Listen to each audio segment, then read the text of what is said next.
ఆ ఇంటర్నెట్ రెవల్యూషన్ని అడ్వాంటేజ్గా తీసుకోవాలని ఐటీని ప్రమోట్ చేస్తే నేను ఆ సమయంలోనే హైటెక్ సిటీ పెట్టి ఐటీని ప్రమోట్ చేశాను. ఈరోజు ఇక్కడ ఉండే వాళ్ళందరూ కూడా ఐటీ చేసి ఇటీవల ఒకసారి అనిపిస్తుంది, నేను కష్టాల్లో ఉన్నప్పుడు, నేను జైల్లో ఉన్నప్పుడు మీరు పోరాడిన విధానం నా జీవితంలో ఎప్పుడూ మర్చిపోలేను. అంటే ఒకసారి రాజకీయ నాయకులు అనుకుంటాం, మనం పనిచేస్తే ప్రజలు మర్చిపోతాం అనుకుంటాం, కానీ ఒక్కొక్కసారి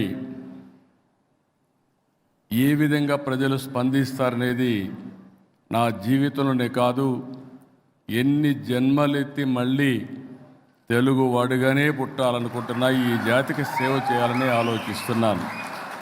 అలాంటి బ్రహ్మాండమైన స్ఫూర్తిని మీరు ఇచ్చారు. అయితే ఈరోజు ఇక్కడికి వచ్చినప్పుడు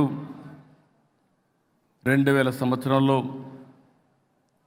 తెలుగు వన్ డిజిటల్ ప్రయాణం, ఈరోజు 400 ఛానల్స్ మొత్తం.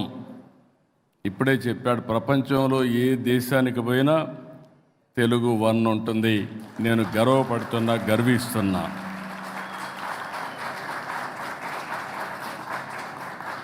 ఈరోజు మనం చూసినప్పుడు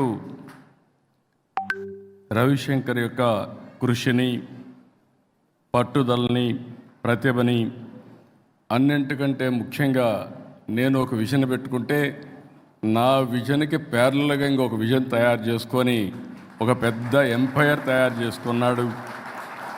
ఆ ఎంపైర్లో ముందుకు పోయే పరిస్థితికి వచ్చారు.